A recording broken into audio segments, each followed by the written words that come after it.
Have you ever felt like you have a really beautiful pattern in your journal that you really love, obviously, and you want to journal on top of it, but you don't want to cover it that much? Or maybe you have a sentimental paper, maybe from your birthday, and you want to journal about it on top of it, but again, you don't want to cover it that much.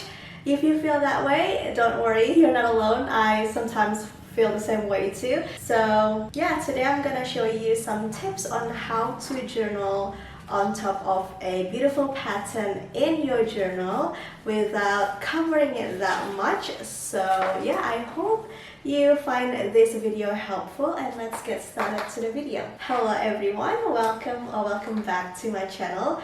It's a bit weird, honestly, because it's not very often I show myself in front of the camera, but today I thought I want to say hi. So hello everyone.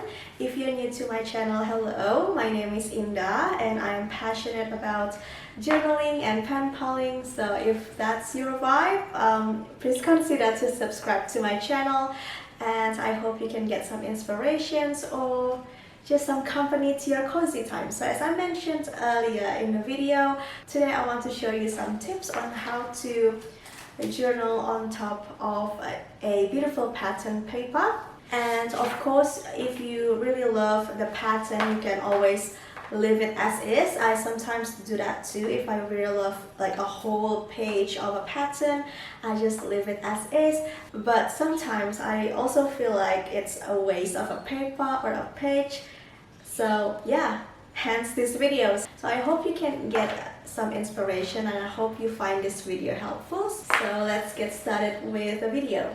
Hello, voiceover Indah here. So I'm showing you some ephemeras that I'm gonna incorporate today. While I was filming this video, I was thinking might as well to actually journal about something. So these are the ephemeras from my birthday. Alright, the first idea is to staple your ephemera only on one side of your ephemera, like one side of it. So here's the example. By doing this, you can flick it easily so the pattern paper under it is not permanently covered. The second idea is actually on this page as well, which is writing directly on the pattern paper. It might depend on the pattern, like this one I have here has quite a light color tone, so it's easier to see the writing. But it doesn't mean that it's not possible to do it on top of a busier pattern, which I'm gonna show you here. I am experimenting here by using gouache paint to write.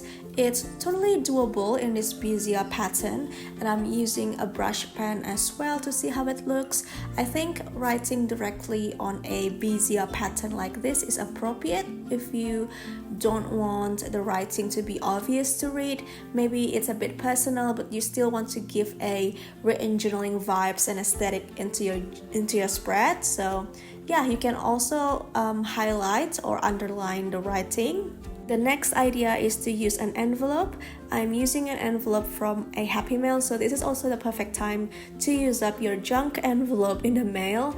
I am using it by gluing the flap onto the page, so it is like a flip out as well. You have an extended page and also more room to put things, which is inside the envelope. By having this, you can do your big portion of journaling on the envelope and maybe do a little bit on the pattern paper or not do anything. It's totally up to you how big or less portion of the pattern that you want to expose. Next is to journal on the half of the page. So essentially you only use half portion of it. If you feel like your journal is bulky or chunky already and an interactive element or adding more things doesn't help, this might be the perfect tip. So you just stick down everything directly on the page, and since you only do it on the half of it, you can still see and enjoy the pattern. You can definitely play around as well with the direction, whether you want it to be like vertically or horizontally.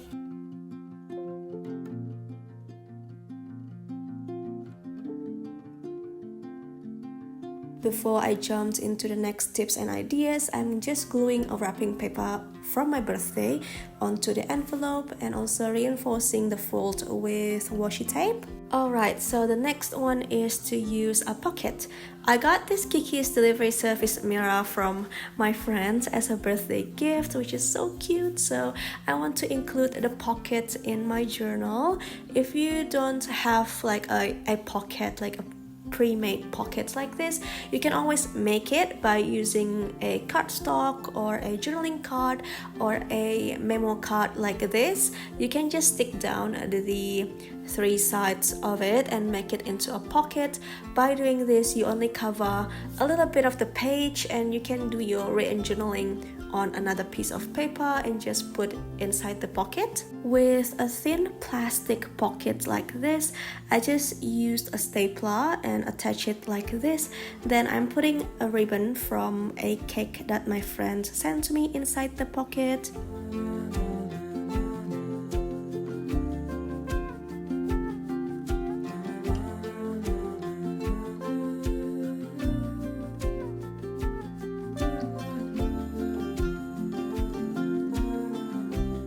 Next is to use a paper clip.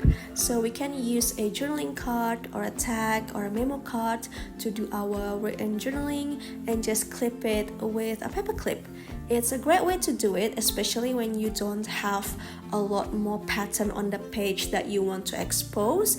Maybe it is on a showed up page, or maybe you have something already on top of the page that has covered some portion of the pattern already. Does that make sense? But yeah, I mean, if you already have like a page that has something on it that has covered the pattern, and you only have like a small portion of the pattern, but you still want to add something on it, and this is, I think, the perfect way to do it. Next idea is to use a fold out. So what I've been showing you is how to do it on a repeat pattern, but on a pattern like this, which is not a repeat pattern, we can use a fold out.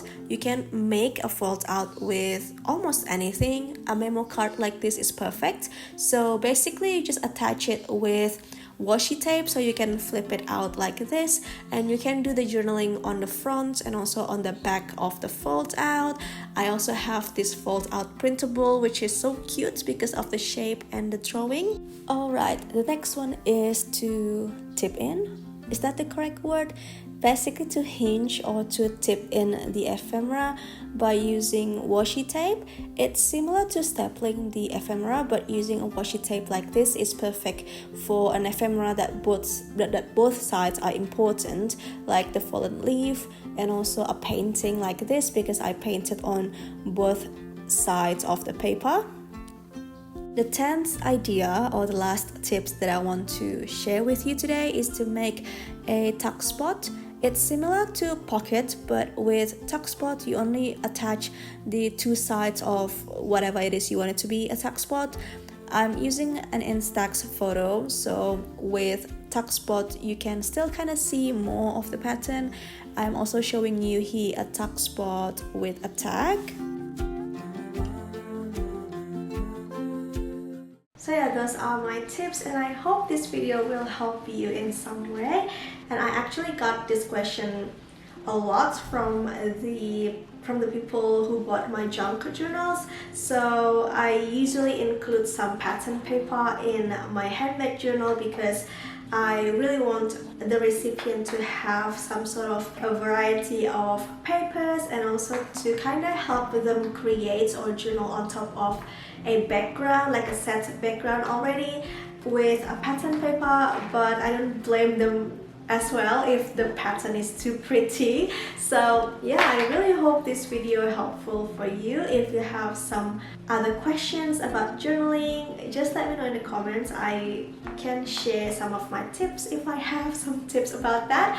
So yeah, and if you have any more questions or some tips you want to add, put it in the comments as well. Thank you so much guys for watching. If you like this video, please click the like button and subscribe to me as well if you haven't already. I hope you're all doing great, and I'll see you in my next one. Bye!